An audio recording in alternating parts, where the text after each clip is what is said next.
They said the door only opened at night, and if you heard your name from behind it, you must never answer, because the last person who did was never the same again. In the village of Umuade, there stood a great palace made of red earth and dark wood. It belonged to the chief, a strong and respected man named Chief Obina.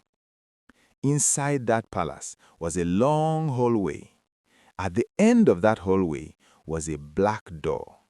No windows, no carvings, no guards, just a heavy wooden door with a silver handle. And one rule: no one must open it. Not the servants, not the guards, not even the chief's own children. People whispered about it in the market. Some said it held treasure. Some said it held shame. Others said it held something that was not human. Chief Obina never spoke about it until the night his daughter asked. Adaeze was the chief's only daughter, 16, quiet, brave. She loved to ask questions, and that was the problem. One evening, as the sun went down and the palace grew silent, she walked beside her father. "Father," she asked softly, "what is behind the black door?" The chief stopped walking. His face changed. "Do not ask about that door again," he said. "But why?" she asked. "I live here. I deserve to know." The chief's voice became heavy. "Some doors protect us," he said. "Not everything hidden is evil. Some things are locked away so we can live in peace." Adaeze looked at him carefully. "Or so we can live in fear?" she whispered. The chief walked away. That night, Adaeze could not sleep. Near midnight, she heard it, a soft knock from the hallway. She sat up. Then she heard it again. Knock, knock, knock. Her heart beat fast. Then a whisper. "Adaeze." She froze. The voice sounded like her mother. But her mother had died 3 years ago. Adaeze opened the door. Tears filled her eyes. It was the same gentle tone, the same warmth. She stood up slowly. Step by step, she walked into the hallway. The palace was dark. The black door stood at the end, silent, but she could feel something behind it, waiting. As her hand touched the silver handle, a voice thundered behind her. "Stop!" It was her father. He stood there in his nightrobe, breathing hard. Adaeze turned, tears falling. "It was Mama," she cried. "I heard her. She called my name." The chief's face broke. "No," he said softly. "That is not your mother." "How do you know? You locked her away. You never talk about her. You never talk about that door." The chief stepped forward slowly. "I locked the door to protect you," he said, "not to hurt you." "Then tell me the truth," she cried. The palace felt heavy. The chief looked at the door, then at his daughter, and he made a choice. "Years ago," he began, "before you were born, this village was attacked, not by men, not by animals, but by something we could not see." He swallowed. "It spoke with voices we loved. It called us by name. It made promises." Adaeze listened, shaking.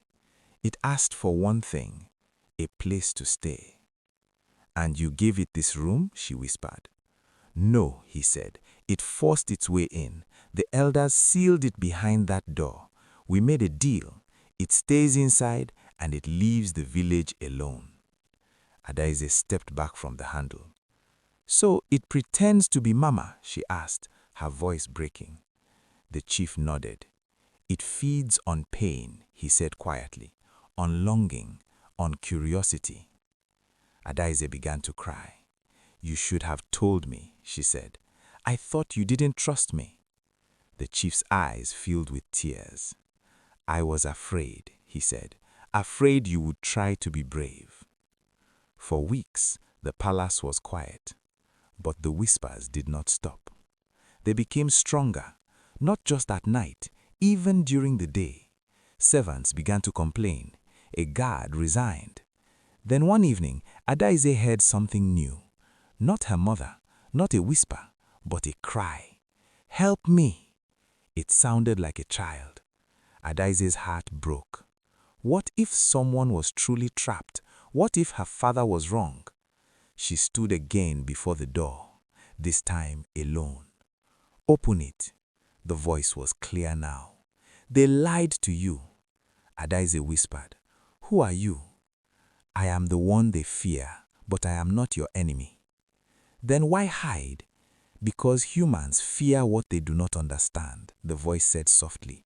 "Your father made a mistake. I did not choose to be here." Adaeze felt anger rise inside her. "Did you kill people?" Silence. Then, "I only took what was offered." Her stomach tightened. "What does that mean?" "Pain, regret, grief. They fed me with their sorrow." Adaeze stepped back. This thing did not break in. It was invited. That night, she went to her father. "It wants to leave," she said. The chief closed his eyes. "If it leaves, it will roam free. But if it stays, it will keep feeding on us." They stood in silence. Then the chief did something no one expected. He took the palace key from his neck and placed it in Adaeze's hand. "If you open it, you must be ready to lose something." "Like what?" she asked. "Your fear or your peace." They stood before the door together. Adaeze whispered, "Father, if something happens to me." He grabbed her shoulders. "Nothing will happen to you," he said firmly. Then his voice softened. "And if it does, I will stand in front of it." Tears fell from her eyes. "I don't want to lose you too," she said. The chief held her tightly. "You won't," he whispered. "Not tonight." The door opens. Slowly, the key turned. The door creaked open. Inside was not darkness, not a monster, not chains, just a room. And in the middle of the room, a small clay pot, sealed, shaking. The whispers came from inside. The chief stared. Adaeze stepped forward. "This is what we feared?" she asked softly. The pot trembled harder. Cracks began to form. The chief raised his hand. "Close it," he said. But Adaeze did something bold. She spoke. "We do not give you our pain anymore," she said loudly. "You have no home here." The pot shattered. A cold wind rushed out. Then silence. The air felt light, free. The whispers were gone. Days passed. No voices, no knocks, no fear. The black door was removed. The hallway became just a hallway. And the chief learned something important. Silence can create fear, but truth can destroy it. Adaeze became known as the brave daughter who faced the unseen. But she would always say, "I was afraid. I just chose to speak anyway." Some doors are locked to protect us, but sometimes the real danger is what we refuse to talk about. If you ever hear your name in the dark, make sure it is truly someone who loves you calling. If this story touched you, if you felt the fear, if you would have opened that door too, then this channel is for you. Subscribe for more deep African folk tales filled with mystery, emotion, and lessons that stay with you long after the story ends. Like the video so more people can discover these powerful stories. And comment below, would you have opened the forbidden door?